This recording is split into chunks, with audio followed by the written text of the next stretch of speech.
Estimados, estimadas, vamos a hablar hoy un poquito de evaluación de tierras en áreas con escasa información de suelo. Ok, ¿cuál es el objetivo de esta clase? Bueno, evaluar en campo las principales potencialidades y limitaciones de parcelas agropecuarias para uso sostenible. Ese es el objetivo de hacer estas evaluaciones con escasa información de suelo.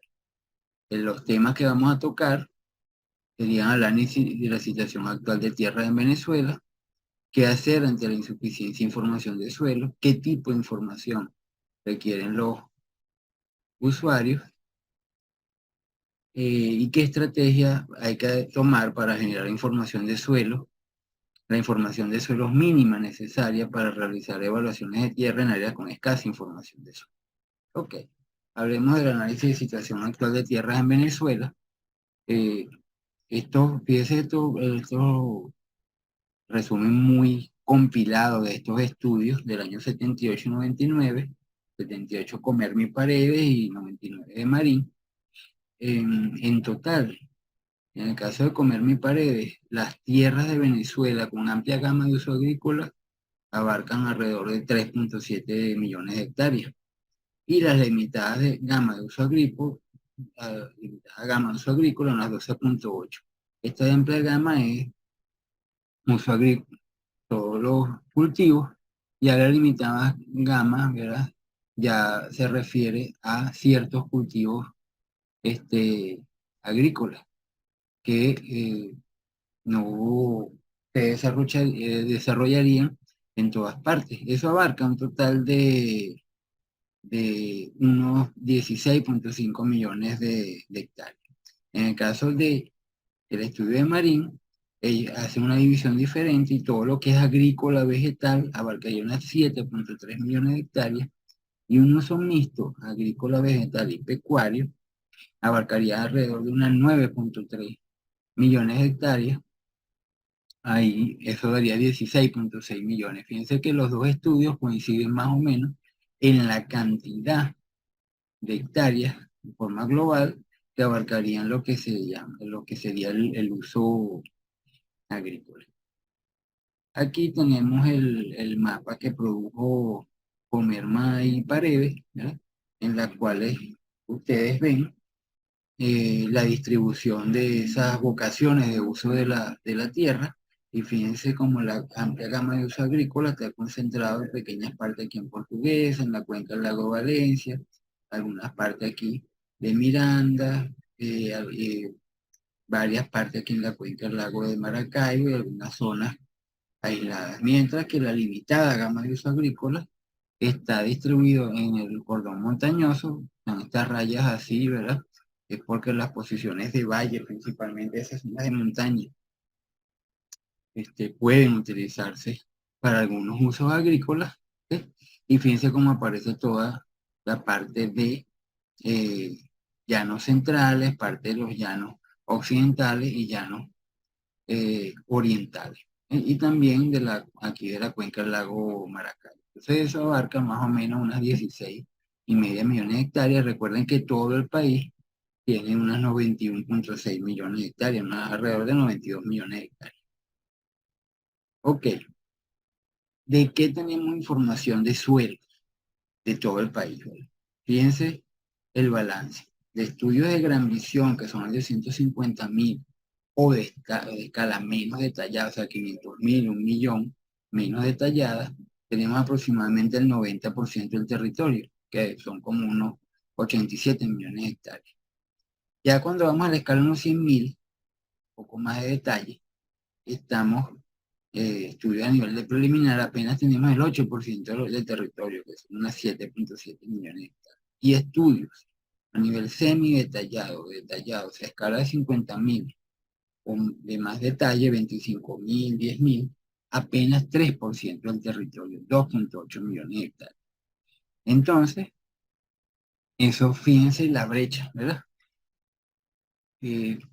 Con aptitud de uso agrícola en mayor o menor grado tenemos 16.5 millones de hectáreas. Y apenas tenemos mapeadas para a un nivel de planificación, o sea, que podemos planificar los usos de la tierra, que serían en escala de 250.000 o más detalles, apenas 2.8. O sea que nos quedan casi 14 millones de hectáreas donde se podría hacer agricultura que no tenemos información. Además de que esa información que tenemos viene casi toda de los años 70, inicio de los 80. O sea que ya después de 40, 50 años, puede, seguramente no está actualizada. Bueno, un balance más o menos de lo que vimos ahorita, ¿verdad?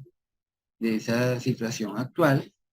Entonces, fíjense, apenas a través de diferentes autores concluyen que más o menos el país cuenta con 16.5 millones de hectáreas aptas para cultivo, con cierto grado de, de limitaciones, pero no tenemos ni siquiera 3 millones de hectáreas con información de suelo a nivel de detalle para hacer planificación agrícola, que sería cada 50.000 o más detalles.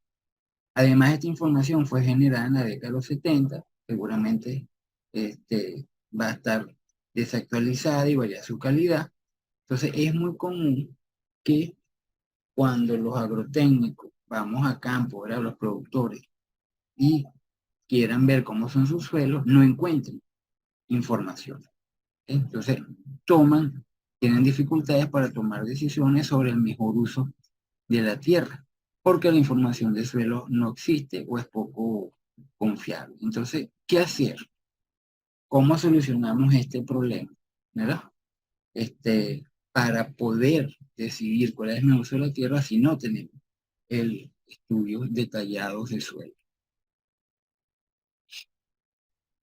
Bueno, ¿cuáles son las opciones, verdad?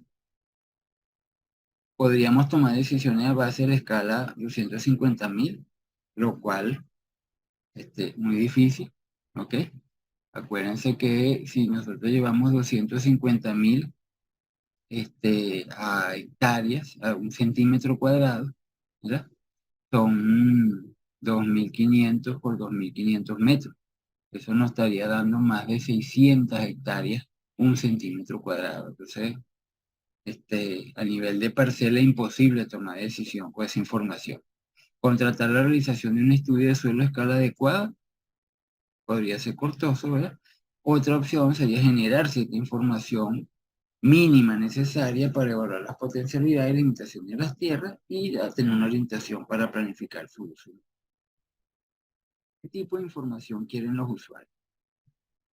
Bueno, la demanda de los usuarios es muy variada y depende del objetivo que ellos tengan, ¿verdad?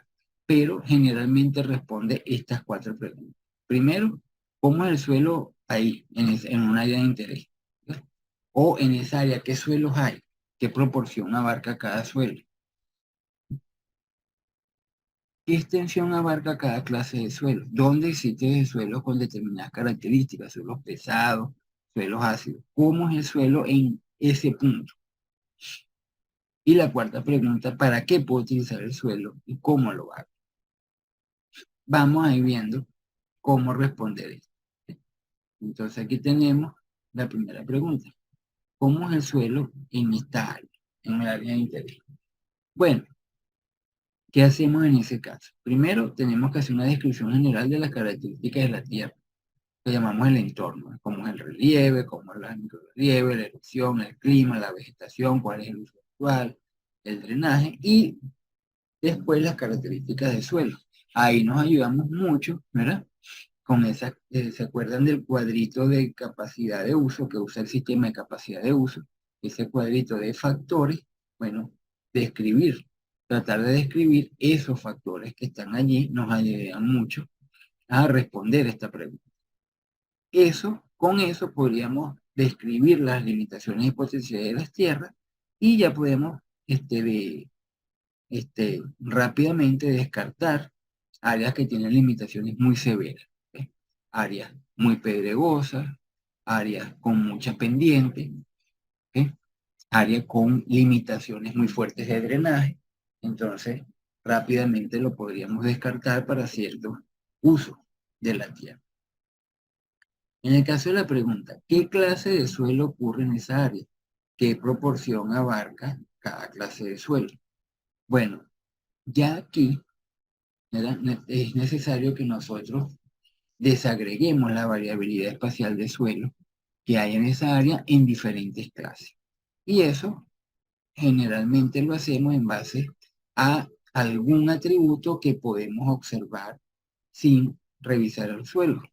Es relacionado básicamente con los factores formadores, por ejemplo, la fisiografía, el relieve. Entonces, en las zonas planas, en la zona de los llanos, por ejemplo, es típico ver las posiciones banco, bajío, estero. Y ahí cada una posición tiene diferencia. ¿Ok? O ver algunos atributos del suelo que lo diferencian, como por ejemplo el drenaje. Los suelos bien drenados, suelos pobremente drenados, moderadamente bien drenados. O si ya se ha hecho una clasificación, por ejemplo, por capacidad de uso, bueno, estos son los suelos clase 1, clase 2, pues se supone que tienen diferencia entre ellos. Si nosotros logramos esa división, podemos calcular más o menos en qué proporción ocurre cada una de esas clases. Entonces, estas dos primeras preguntas, ¿verdad? ¿Cómo es el suelo en el área de interés? ¿Y qué clase de suelo ocurre en esa área? ¿En qué proporción está? Podemos responderla a partir de un muestreo, sin llegar a producir un mapa. Por ejemplo, fíjense esta foto aquí, es del Valle del Río Tiznado, es un valle que la gran parte del valle está ocupado por 3 terrazas, ¿verdad? Aquí lo que se ve más cerca en la foto es la terraza 3, que tiene vertisoles que tienen cierto grado de acidez y se usan más que todo para pasto. Aquí se ve un escaloncito, ¿no? Y vemos aquí la segunda terraza con alfisoles, una terraza donde el uso más típico es maíz. Y finalmente, al finalizar aquí, más o menos, está el otro escalón, ¿sí? Y vemos bosque de galería que está acá es el río, en la parte más baja, en la terraza más baja, más cerca del río, es muy típico la siembra de melón y algunas hortalizas. Aquí predominan básicamente entisoles y en algunas partes insectisoles. Fíjense cómo cada posición en el paisaje, cada terraza tiene un suelo típico y tiene un uso de la tierra más característico. Ah, ¿qué extensión? La tercera pregunta. ¿Qué extensión abarca cada clase de suelo? ¿Dónde existen suelos con determinadas características? ¿Cómo es el suelo en el punto tal? Ya para estas preguntas, ¿okay? Es necesario hacer mapas que muestren cómo la distribución geográfica de las diferentes clases de suelo o la variación espacial que tiene algún atributo especial que nosotros queremos caracterizar, por ejemplo, la salinidad, las condiciones de fertilidad. Para producir un mapa de suelo confiable, entonces es necesario interpolar con precisión las clases. ¿Okay? Acuérdense que un mapa de suelo tenemos el área de interés subdividido en diferentes áreas, donde se supone que dentro de esas unidades cartográficas los suelos son muy similares y entre una unidad cartográfica y otra unidad cartográfica los suelos son diferentes. Entonces, para esto sí requerimos un muestreo que sea lo suficientemente denso, ¿verdad? Y que pueda caracterizar esos cambios eh, de suelo. Para ello nos apoyamos entonces en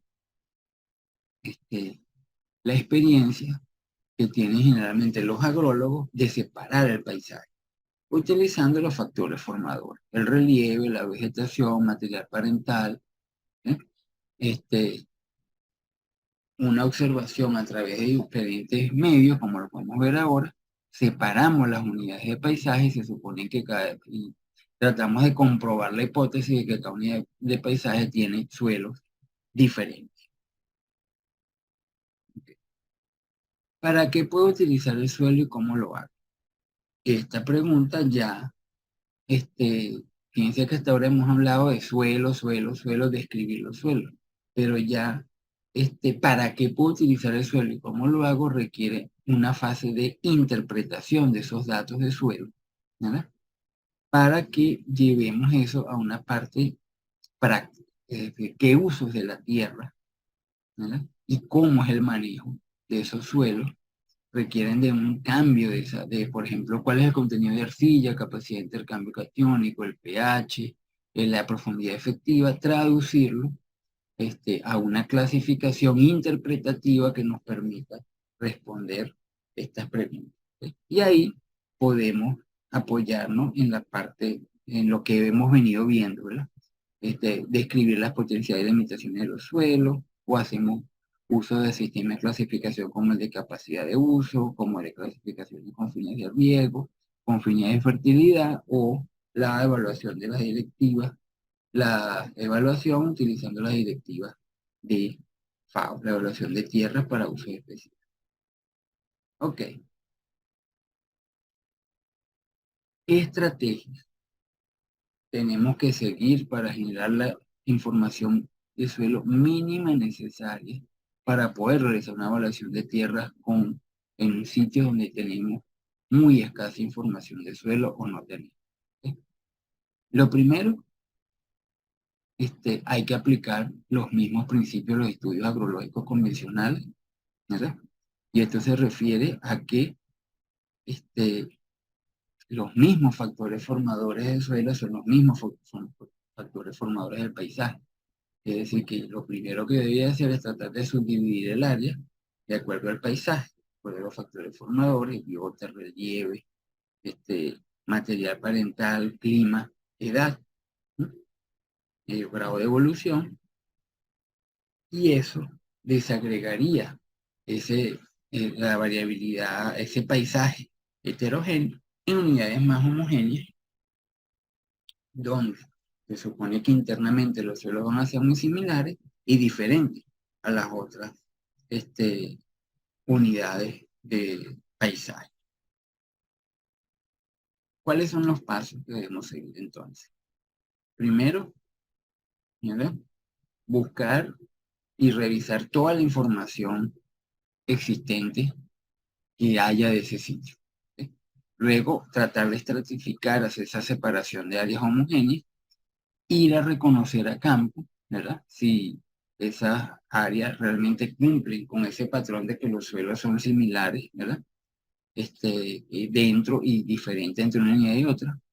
Analizar e interpretar los datos que tomamos en ese reconocimiento, hacer una clasificación de los suelos, ahí podemos utilizar la taxonomía, la capacidad de uso, la clasificación de consumos de riego, la evaluación de tierra FAO, y finalmente interpretar los resultados. Aquí están esos pasos de manera esquemática. Entonces, fíjense, empezamos buscando la información existente, ¿verdad? Eso nos ayuda a estratificar el área. Ahorita vamos a ver qué herramientas podemos utilizar.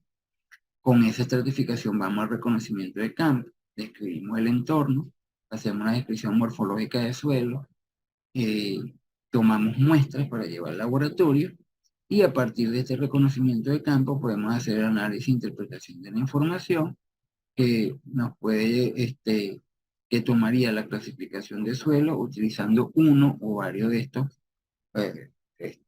sistemas de clasificación, para finalmente hacer una interpretación de los resultados y poder decir qué usos de la tierra son los más apropiados y bajo qué manejo. Entonces, esperemos buscar la información. ¿Sí? ¿A qué se refiere buscar la información? Bueno, toda la información que exista de la zona, ¿sí? Que posiblemente esté en una escala menos detallada, pero nos da un marco de referencia donde está. Entonces, estudios de geología, paisaje, clima, vegetación, uso actual, incluso estudios de suelo con menos detalle. También recoger la experiencia de los productores, de agrotécnicos que trabajan en la zona. Y finalmente, y como va a los pasos siguientes, es muy importante tener elementos que nos ayuden a estratificar el área, como imágenes, por ejemplo, esa información, imágenes, fotografías aéreas, imágenes de satélite, o si existen modelos digitales, hojas cartográficas, modelos digitales de elevación. Para esta recopilación es importante tomar en cuenta los siguientes aspectos teóricos relacionados con las características de la información obtenida. ¿Eh? Entonces, fíjense, aquí está un ejemplo de cartas topográficas. ¿Eh? Mire, Estas cartas describen, su principal aporte son las curvas de nivel, que nos permiten, entonces, a partir de estas cartas, si digitalizamos un sistema de información geográfico, podemos generar un modelo digital de elevación. En un estudio sabemos las partes más inclinadas, las partes planas, las partes más altas, las partes más bajas, por donde van los cursos de agua. Incluso algunos usos de la tierra se describen en estas cartas topográficas. Aquí tienen un ejemplo, una imagen satelital. Esta es de la zona de Canoagua. ¿Sí? Aquí se ve la zona de Canoagua, ahí en el estado Carabobo. Fíjense aquí una imagen satelital de la misma zona. También podemos utilizar, en este caso, una imagen satelital de Landsat. ¿Sí? Estas imágenes vienen con varias longitudes del espectro visible y no visible, que nos permiten hacer combinación de esas bandas para calcular ciertos índices y poder interpretar un poco lo que contiene la imagen. Aquí tienen imágenes a más detalle, ¿sí? Más cercanas, del caso del campo de la Facultad de Agronomía. En sitios con mucha nubosidad, por ejemplo, como son todas las zonas de montaña, los Andes, entonces podemos recurrir a imágenes de radar. Aquí fíjense cómo esta, que es una zona, toda la cordillera de los Andes, en la parte de aquí de Venezuela, este es el lago de Maracaibo, la provincia del lago de Maracaibo, ¿verdad? Fíjense cómo se ve perfectamente sin ninguna nube por el radar, que es capaz de atravesar las nubes. Las imágenes de satélite no. Aquí se ven como, por ejemplo, ¿verdad? Hay partes de la imagen que son tapadas, las nubes obstruyen la visión de la superficie. En el caso de las imágenes de radar, no. Aquí está un modelo, un mapa topográfico, un modelo digital de elevación, que ahorita se pueden obtener de diferentes resoluciones a partir de Internet. ¿Sí? Con toda esa información, ¿verdad? Con toda esa información existente, con imágenes de satélite, fotografías aéreas, eh, etcétera, nosotros podemos tratar o vamos a tratar de estratificar el área de estudio. ¿Sí? Entonces, si nuestra área de estudio es muy variable, tenemos que dividirla en diferentes unidades homogéneas. Y esta división puede realizarse o se realiza básicamente con base a los factores formadores, por lo mismo que dijimos antes, los mismos factores formadores de suelo son los factores formadores de paisaje. Entonces ahí se examina el relieve, material parental, si tenemos los mapas geológicos, la vegetación, la humedad de los suelos, etc. Entonces, ¿qué usamos para esto? Mapas topográficos, como vimos ahorita, imágenes de percepción remota, fotografías aéreas, imágenes satélite, vista de Google Earth, o simplemente dando una vuelta, una observación directa del paisaje de campo. Entonces aquí tienen un ejemplo de fotografías aéreas, eh, usando los estereoscopios, ¿verdad? Una combinación de fotografías aéreas que se sobreponen en un alto porcentaje de la imagen, al menos un 60%, nos permite ver esas imágenes en 3 dimensiones y nos ayuda a separar áreas. Entonces, aquí está, por ejemplo, esta misma imagen de esta fotografía de la ya subdividida en áreas. En esta parte de aquí, una parte montañosa con vegetación natural. La parte 2 se ve claramente que es una zona de cultivo, en este caso que está bajo riego de un material aluvial. La parte 3 un relieve ondulado, con cultivos de secano y material calcáreo. Y esto pues, es un área urbana. También, como dijimos con la simple observación, ¿verdad? Podemos zonas altas con fuertes pendientes, zonas intermedias, ¿sí? También con fuentes pendientes y zonas más planas. Podemos dividirla con una simple observación en campo. También, fíjate, esta imagen tomada desde una parte montañosa, ¿verdad? Vemos campos sembrados con el mismo cultivo, pero vemos sitios donde el cultivo da una diferente respuesta. Esto puede estar relacionado, por ejemplo, esta zona aquí, con una zona de drenaje más limitado con respecto a la zona una zona donde se acumula mayor humedad en el suelo con respecto a otras zonas, ¿no? Del paisaje. Ok, la división del paisaje nos da una primera estimación de el potencial esperado de las tierras. ¿Sí? Ahí vimos, por ejemplo, cómo separamos unas áreas con fuertes pendientes, ¿verdad? O áreas montañosas, utilizando la fotografía aérea o la observación directa. Entonces ya sabemos, por ejemplo, que esa área tiene muy baja capacidad de uso o tienen difícil acceso que no amerita a que yo vaya para allá a muestrearla porque ya voy a tener tengo fuertes limitaciones que puedo observarlas directamente en el paisaje. Puedo también ver áreas planas donde ya hay cultivos que son muy aptas para diferentes tipos de uso de la tierra, ¿ok? Las cuales conviene entonces allí que incrementemos el muestreo de suelo que vamos a realizar. Y otras áreas que podemos ver como potencialmente aptas que también deben ser muestreadas. En resumen, ¿verdad?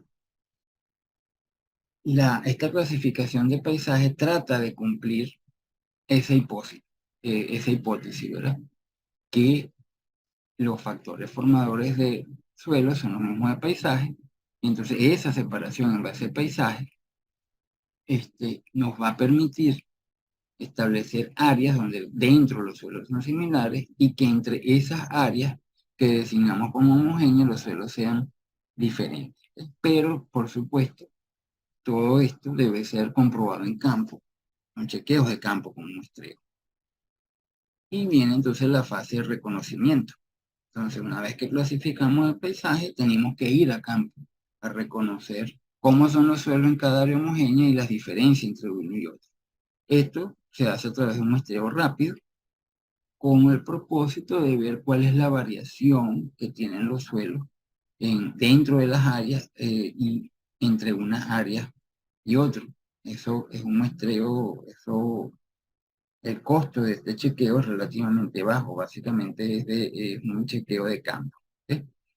Y esto se sustenta sobre aquellos atributos de suelo y paisaje que pueden ser determinados directamente en campo. Por eso que decimos que es de bajo costo. ¿Cuáles son esos tipos de muestreo? Pues en transectas, en cuadrícula, con mapeo libre.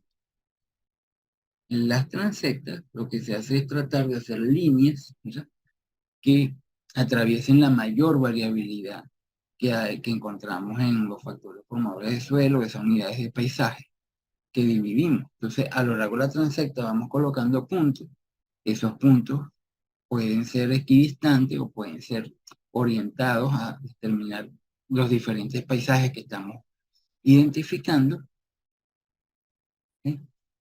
Y el número de transectas, así como los puntos que voy a hacer en las transectas, bueno, eso depende del tiempo y del presupuesto que uno tenga. Al final, siempre los chequeos de suelo, la principal variable que determina cuántos puntos o cuánto tiempo determino es eso mismo, el tiempo que tengo y el presupuesto que tengo. Casi siempre el presupuesto es el que determina el número de muestras y de chequeos que voy a hacer. Fíjense aquí este paisaje, ¿verdad? Un río con las diferentes posiciones. A medida que manejo el río tengo diferentes posiciones de paisaje. Eh, Cómo la transecta atraviesa todas esas posiciones diferentes y trato de colocar los sitios de chequeo en sitios que observo diferentes en esa imagen. ¿Okay?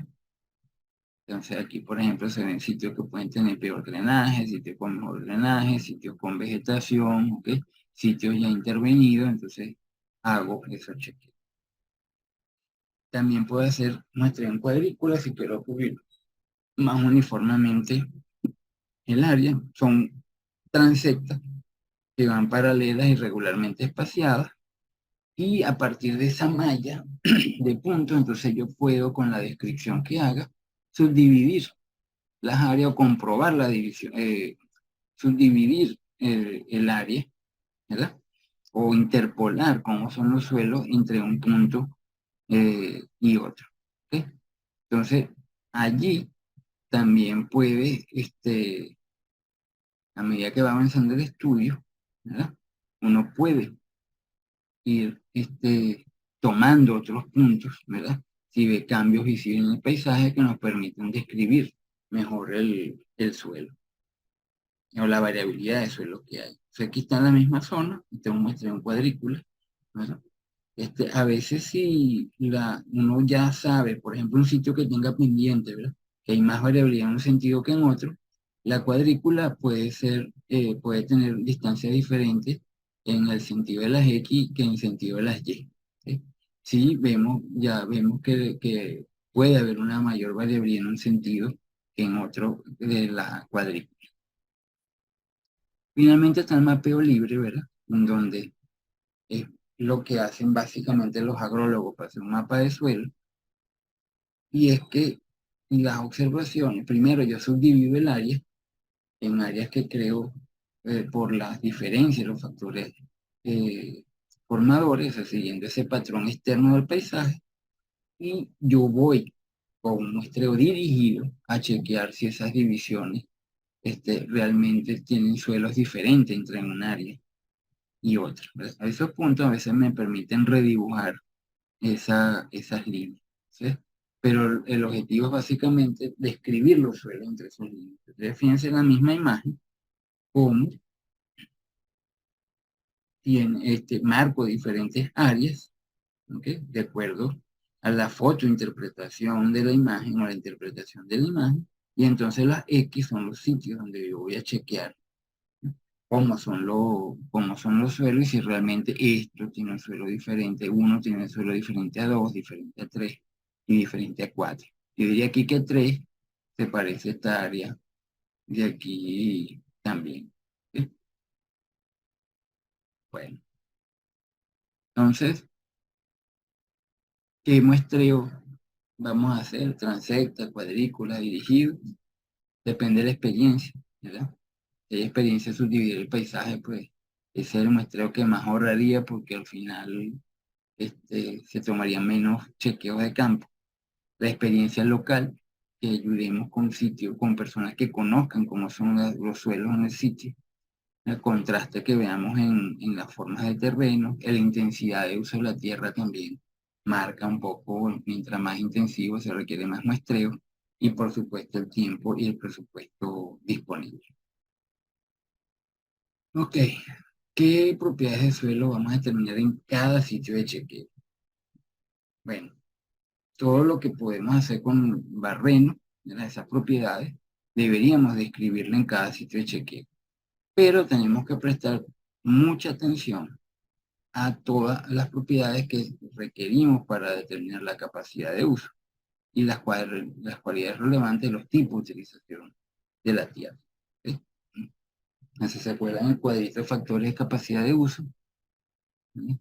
¿Se acuerdan, por ejemplo, que vimos las directivas de FAO para evaluación de tierras de secano, el cuadrito de las 25 cualidades? Entonces debemos tratar de levantar las características del suelo que nos permitan obtener esos factores, esas cualidades. ¿Sí?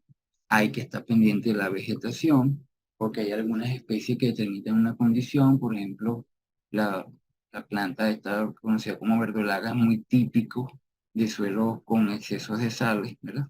Los minerales que se observan en el perfil, como es la condición del horizonte A, ¿ok?